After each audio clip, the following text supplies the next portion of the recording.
Hello guys, welcome to my class. आज की इस वीडियो में बिल्कुल एनर्जी के साथ हम फिर से स्टार्ट करने वाले हैं ये सीरीज।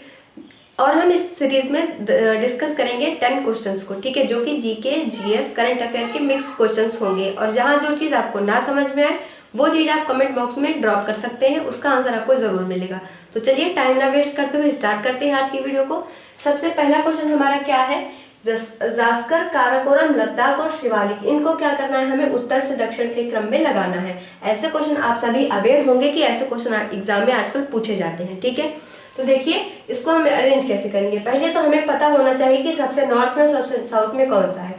देखो, काराकोरम, लद्दाख और जास्कर क्या है, काराकोरम, लद्दाख और जास्कर, इनको हम बोलते हैं ट्रांस हिमालय बोला जाता है। और क्वेश्चन कई बार इसी से पूछ लिया जाता है कि ट्रांस हिमालय में कौन सा हिमालय आता है।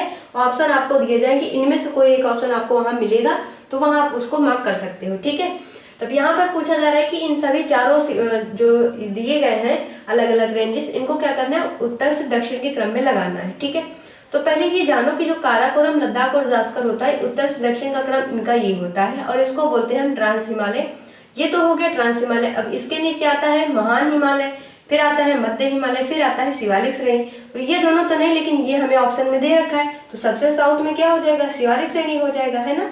सबसे साउथ में क्या होगा, शिवालिक। तो ये जो हमने बताया आपको कि ये क्या उत्तर से दक्षिण का क्रम है। काराकोरम आएगा, फिर लद्दाख आएगा, फिर जास्कर आएगा और उसके नीचे क्या आएगा, शिवालिक। क्यों शिवालिक, क्यों, क्योंकि यहाँ पे ऑप्शन में हमें महान हिमालय, मध्य हिमालय तो दिया नहीं है, तो दिया क्या है, शिवालिक हिमालय। तो शिवालिक हम सबसे साउथ में करेंगे।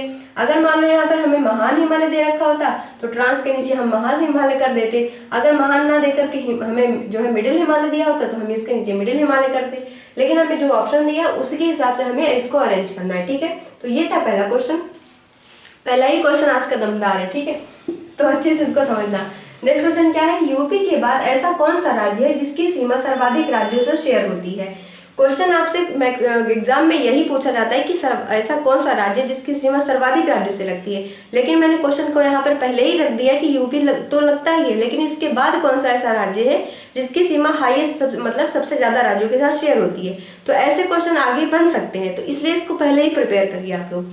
तो आंसर क्या बनेगा इसका, छत्तीसगढ़। क्या बनेगा, छत्तीसगढ़। जो छत्तीसगढ़ है उसकी जो सीमा है वो कुल 7 राज्यों के साथ लगती है, और यूपी जो सीमा है वो 8 राज्य और 1 केंद्र शासित प्रदेश दिल्ली के साथ शेयर होती है, ठीक है। याद रखना क्वेश्चन को। नेक्स्ट क्वेश्चन क्या है, CM of Delhi appointed by, मतलब क्या है कि जो दिल्ली के सीएम होंगे वो क्या है, यूनियन टेरिटरी है, ठीक है। तो पूछा गया है कि जो दिल्ली के सीएम होंगे वो उनका जो अपॉइंटमेंट है वो किसके द्वारा किया जाएगा, यही तो क्वेश्चन आपसे पूछ रहा है। तो आंसर क्या बनेगा यहाँ पर, लेफ्टिनेंट गवर्नर। और एग्जाम में ऑप्शन इसी तरीके से मिलेंगे आपको, गवर्नर, पहले ही गवर्नर मिलेगा, फिर गवर्नर, फिर लेफ्टिनेंट गवर्नर, फिर क्या बोलेंगे सीएम, या फिर हो सकता है ऑप्शन में मिल जाए chief justice of high court. ऐसे कई क्वेश्चन, अब एग्जामिनर के ऊपर है क्वेश्चन किस तरीके से उनको ऑप्शन उनको बनाना है। लेकिन ये चीज याद रखना कि जो दिल्ली के सीएम होंगे उनका जो अपॉइंटमेंट होगा वो कौन करेगा, लेफ्टिनेंट गवर्नर करेगा। क्यों, राज्य में तो गवर्नर करता है, राज्य में सीएम का अपॉइंटमेंट कौन करता है, शपथ कौन दिलाता है, गवर्नर ही तो करता है। लेकिन अगर यहाँ पर यूटी की हम बात करें तो वहां पर क्या होते हैं, लेफ्टिनेंट गवर्नर होते हैं, मतलब उपराज्यपाल होते हैं। तो यहाँ पर ये जो करेंगे इनका अपॉइंटमेंट किसका, सीएम का, किसमें, दिल्ली यूटी में। यहाँ पर दिल्ली इसलिए ऑप्शन में दे दिया गया है क्योंकि आपको कंफ्यूजन करने के लिए, कंफ्यूज करने के लिए दिया गया है। सेम क्वेश्चन का मतलब सीधा साधा ये है कि जो यूनियन टेरिटरीज है जहाँ पर जो भी एडमिनिस्ट्रेशन है उनका, वही तो करेंगे अपॉइंटमेंट। अब क्वेश्चन घुमाया इस तरीके से गया कि आप वहाँ पर कंफ्यूज हो जाए एग्जाम में। अब जो है चौथा, ये तो 3 क्वेश्चन थे, अब हम देख चौथा जो क्वेश्चन है वो क्या है, यहाँ पर मैंने लिखा नहीं स्पेस की वजह से। चौथा क्वेश्चन क्या है कि जो दिल्ली का प्रशासन है वो कौन से आर्टिकल में आता है, दिल्ली का जो प्रशासन है वो कौन से आर्टिकल में आता है।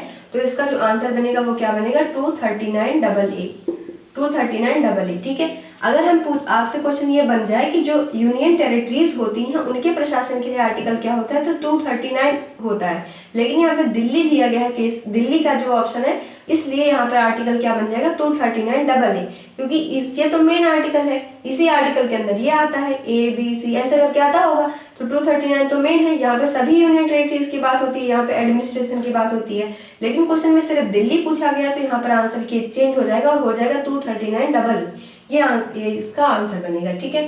5वां क्वेश्चन क्या है कि जो दिल्ली है सॉरी दिल्ली नहीं, कुछ और क्वेश्चन लेते हैं, ठीक है। तो क्वेश्चन ये है हमारा आपसे कि जो नेपाल है नेपाल, नेपाल से कितने भारतीय राज्यों की सीमा लगती है? नेपाल से कितने भारतीय राज्यों की सीमा शेयर होती है? ठीक है, तो यहाँ पे आंसर क्या बनेगा इसका? 5। क्या? 5। दिल्ली के उपराज्यपाल कौन है? तो इनका नाम क्या है? कुमार सक्सेना। क्या नाम है इनका? विनय कुमार सक्सेना। ठीक है,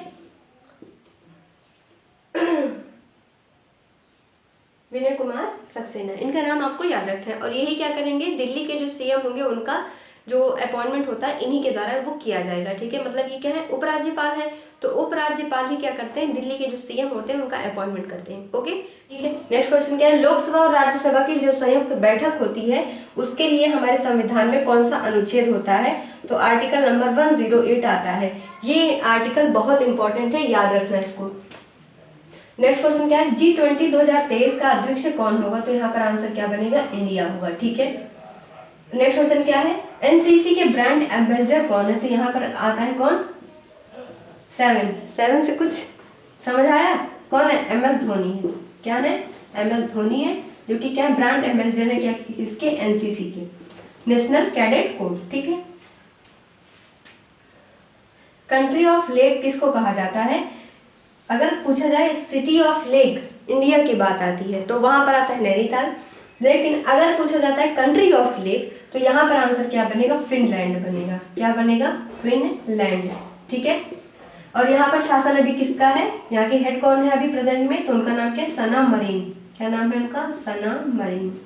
ठीक है, याद रखिएगा इनका नाम।